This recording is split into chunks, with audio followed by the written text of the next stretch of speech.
раздели их и приказал всем снимать штаны. И стояло две таких шеренги, и насиловали этих двух же девочек по очереди. Они начали истекать кровью, они. Вот. Потом он вынул, когда они потеряли сознание, вынул наган, подошел, выстрелил им в рот, застрелил этих двух девочек. Вот. А рядом был свинарник. Их девчонок этих бросили в свинарник. Вот. What you just heard is the horrifying memory of a Soviet veteran who witnessed an attack on German girls. During World War II, these kinds of aberrations against women became an everyday occurrence. Both sides committed abuses that included sexual slavery in nauseating rooms, mass shootings, and torture. Sadly, many of these acts were promoted by the authorities. That is why, in this new installment of military history, we are going to tell you about the worst crimes suffered by the female population during the war. We anticipate that it will be a really hard installment and full of testimonies that will make your blood run cold, but that deserve to be told. If you were a woman in Europe in the 1940s, you were susceptible to sexual violence no matter which side you were on. That is why today we will learn stories told from both sides, with pain as a common point. The Third Reich was an empire of pain that sought to eliminate entire peoples from the face of the earth. Within the framework of torture and abuse, few groups were as affected as the women of the conquered nations. Although gender was not initially an important factor when it came to organizing the ghettos and detention centers, as the war progressed, female victims were exploited in especially cruel and aberrant ways.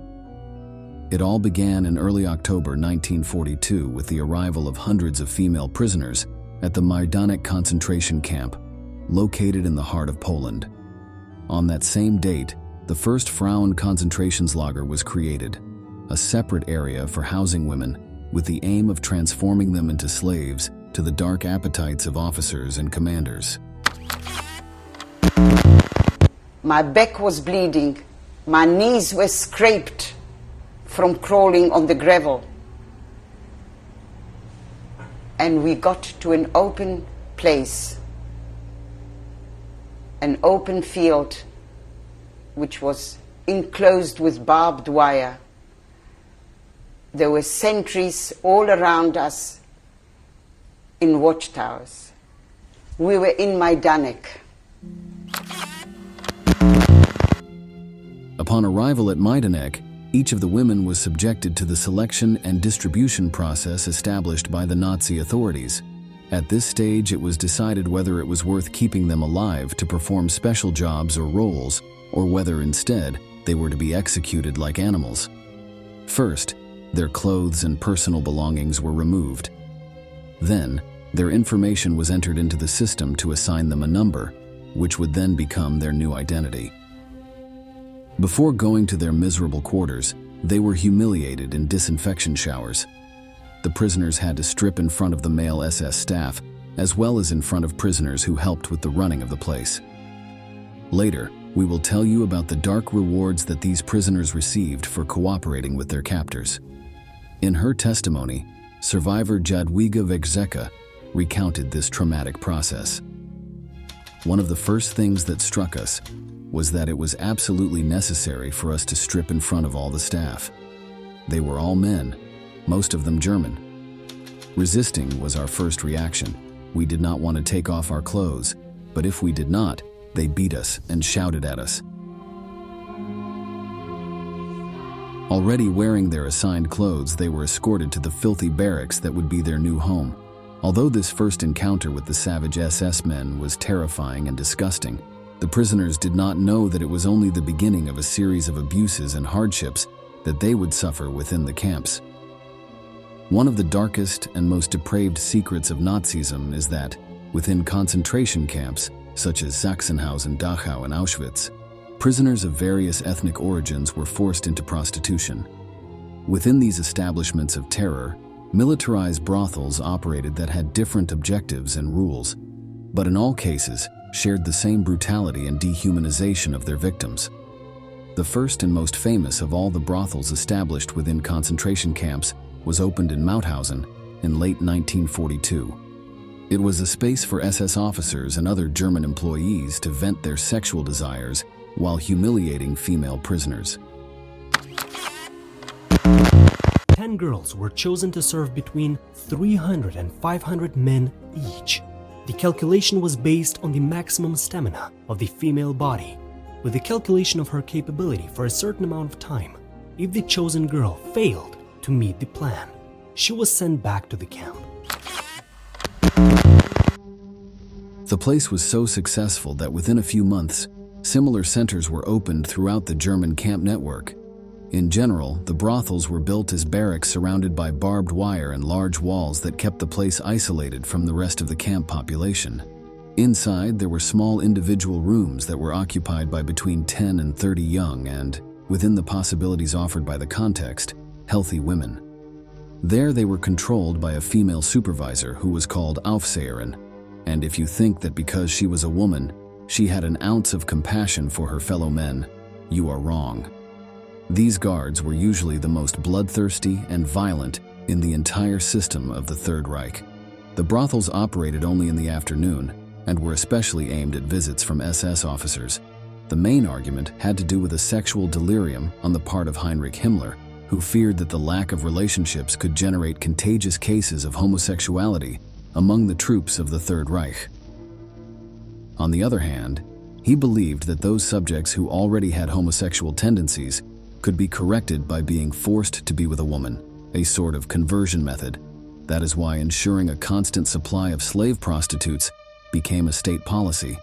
Some prisoners were rewarded with visits if they collaborated with special jobs or provided inside information to the authorities, but only if they were not of Jewish origin. The latter were strictly prohibited from any kind of recreational activity, and that included visits to Nazi brothels. SS soldiers had to write down their name in one of the free times that were on the place's calendar. Then, the officer chose from the photos of the available girls until he found the one that fulfilled his perverse fantasies. Finally, he paid 2 marks for a 15-minute meeting. The payment was to make the systematic violations that occurred there look like an exchange of money or a simple labor relationship between parties. Of course, the reality was much darker. Women could not refuse any of the encounters or ask for breaks. The situation of women, when compared with their conditions in times of peace, was horrific. Every day, each woman had to satisfy 8 men, each of whom was granted 15 minutes. Privacy was out of the question. All the rooms were provided with holes through which garrison soldiers had to monitor the entire process. Talking during the act was strictly forbidden. There are chilling stories that claim that, in addition to regular abuse and beatings, the most savage officers tattooed the words "country bitch" on the stomach of the victims, a mark of shame and humiliation that would accompany them for life in the miraculous event that they were able to survive this hell. Other women were forcibly sterilized or had abortions performed without any kind of sanitization of the instruments, which resulted in the loss of their reproductive capacities. Sexual encounters were multiple and violent, so women who were sent to the barracks were frequently replaced by substitutes due to severe cases of fatigue or even diseases acquired in the brothels. In the event of recovering from their ailments, they returned to the macabre rooms to await the visit of dozens of SS officers. If their condition did not improve, they were sent to the gas showers to end their lives as if they were an object that had exhausted its usefulness. While the Third Reich prided itself on protecting the morals and combating the savage behavior of other, supposedly inferior peoples, it simultaneously controlled a series of brothels where thousands of women were kept enslaved. Worse still, completely ignoring its racist and segregationist theories, women from communities considered inferior, such as the Balkans, the Gypsies, and even the Jews, were victims of the SS officers. Women were almost assured that if they performed their duties honestly and well for 6 months, they might even be released. Of course, few people believed these empty promises, but there was always hope, so the women agreed to all conditions. The camp brothels lasted until the end of the war and were liquidated at the same time as the concentration camps. Unfortunately, the Third Reich was not the only front that carried out atrocious activities against the female population. On the other side, there were men who were equally violent and savage. Soviet forces committed numerous crimes against women of various nationalities, but, for obvious reasons, the German women got the worst of it. It is known that the first cases of rape perpetrated by the Red Army occurred in March 1944 during the Battle of Romania, in the framework of the Budapest Offensive.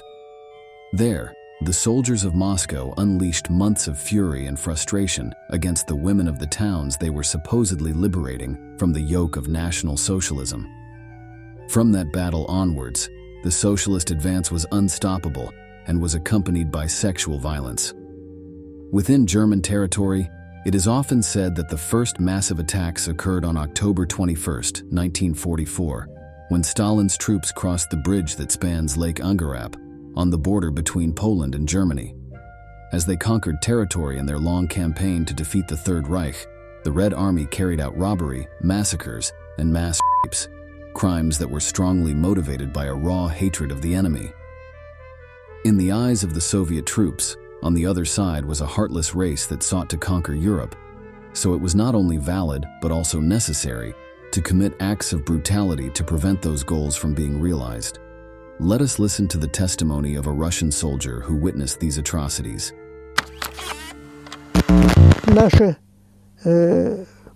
пехота и танкисты сбрасывают все эти повозки, фургоны, машины в кювет. И пока они сбрасывают,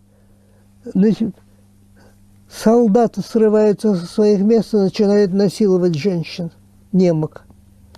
И вот мой взвод собственный, все мои солдаты бросаются и насилуют немок. Sexual assaults against women were recorded in numerous documents that came to light several years after the war ended. Among the most important files is a letter from an anonymous Russian soldier who speaks with savage contempt towards the enemy. "We are taking revenge for everything, and our revenge is just. Fire for fire, blood for blood, death for death." With this mindset, it becomes clearer how they were able to commit atrocities that go against all legislation on practices permitted in times of war. Although many experts directly relate the barbaric sexual conduct of the Red Army to this fierce hatred against the Germans, there are several factors that were at play when committing these crimes. Firstly, abusing the women of the enemy is a war tradition in many villages in the region. These attacks were seen as a disgusting way of establishing dominance over other peoples, humiliating the wives and mothers of their warriors. Another key factor that led to the large number of abuses carried out by the Soviets was their pathological consumption of alcohol during the war to withstand the cold and hardships of World War II. Many of the troops were on the front lines completely drunk, with their senses dulled to be able to withstand the brutality. The problem is that this sedative liquid also encouraged violence against the prisoners.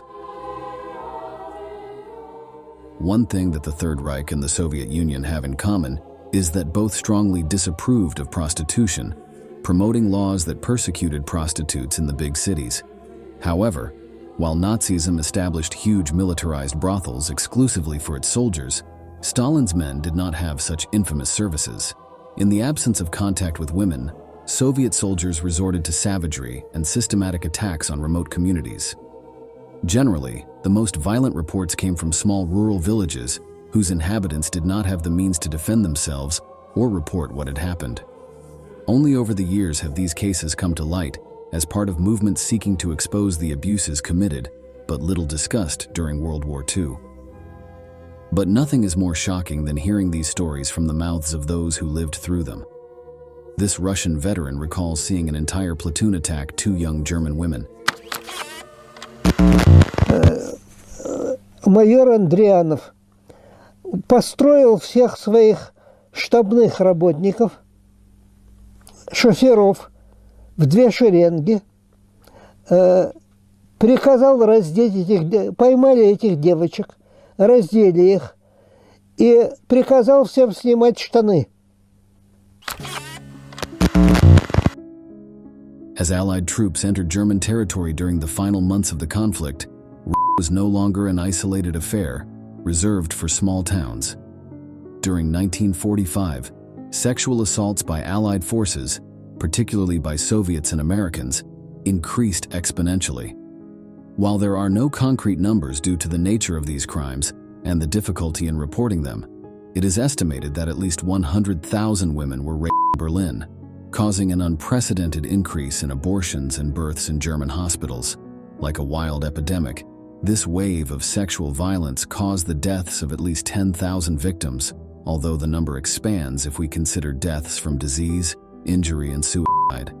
Some historians claim that throughout Germany, 240,000 deaths occurred directly or indirectly related to Allied aggression.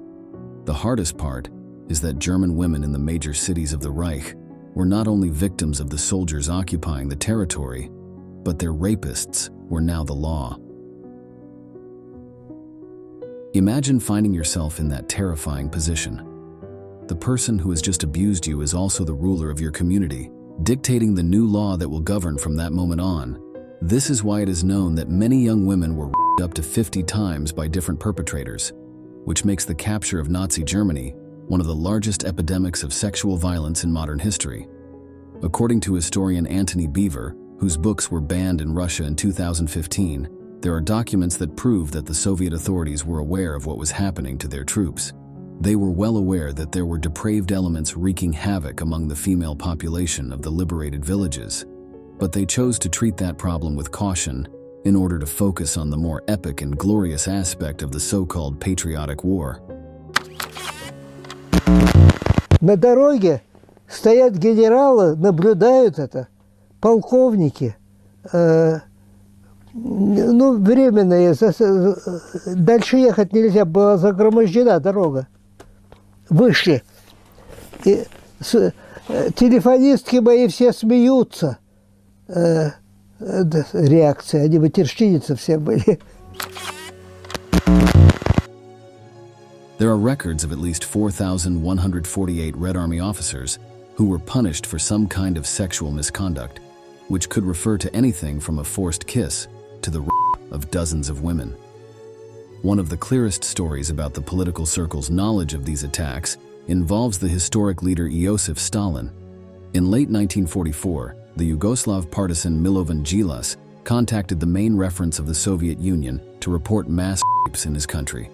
Faced with the situation, the response he received was that a soldier who crossed thousands of kilometers between blood and fire had the right to have fun with the women he found on his way.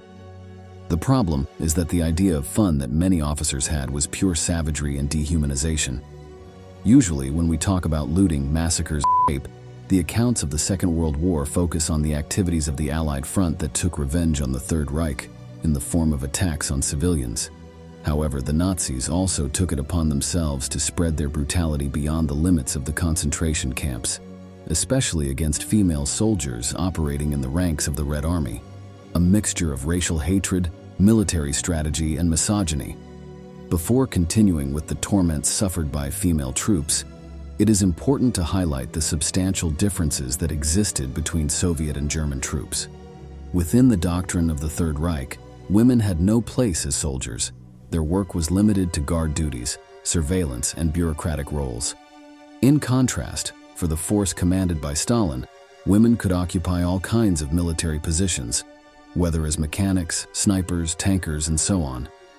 That is why nearly 1 million Russian women actively participated in combat.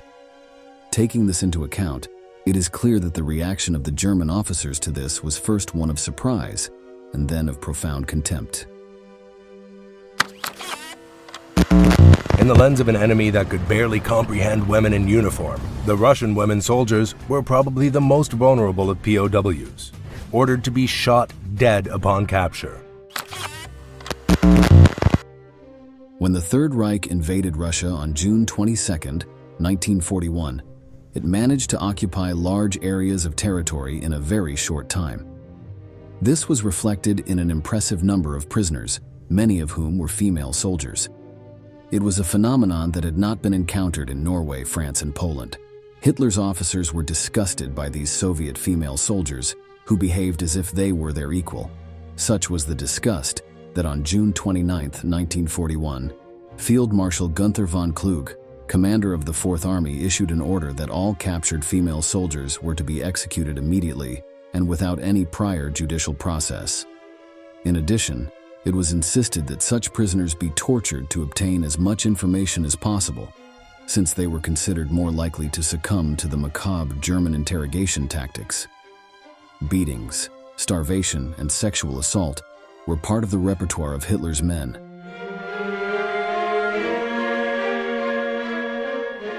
While that order was illegal and rescinded by higher authorities, there is plenty of documentation to suggest that various commanders and soldiers carried out summary executions of Soviet female soldiers caught in that period of the war. In October 1941, thousands of Russian women were captured on German soil as they were preparing for guerrilla attacks. The bravery and courage of these female warriors infuriated the Germans. Field Marshal Walter von Reichenau issued orders for them to be tortured, raped, and ultimately shot. While the Germans treated all captured Soviet prisoners inhumanely throughout the war, Russian women definitely got the short end of the stick. SS officers despised them and wanted to see them suffer at all costs, whether through abuse or humiliation. Even those who were not executed immediately were sent to concentration camps, with explicit orders to be placed in the infamous brothels we talked about at the beginning of the video. Once again, sexual violence was used as a method to subjugate the enemy and humiliate these young and fierce soldiers in Stalin's service. The cruel methods used by the Reich became known among the ranks of the Red Army. So, faced with the possibility of falling into enemy hands, many female warriors in Moscow chose to commit suicide rather than face a long and painful torment. Thus, we come to the end of an issue marked by the hardships and pain suffered by women during the global conflict. If you find this content interesting and you want to continue learning the most impressive details of the war past, we invite you to subscribe and activate the notifications of our channel. That way you can stay up to date with all our material. Without further ado, we say goodbye until the next issue of Military History. Thank you for joining us.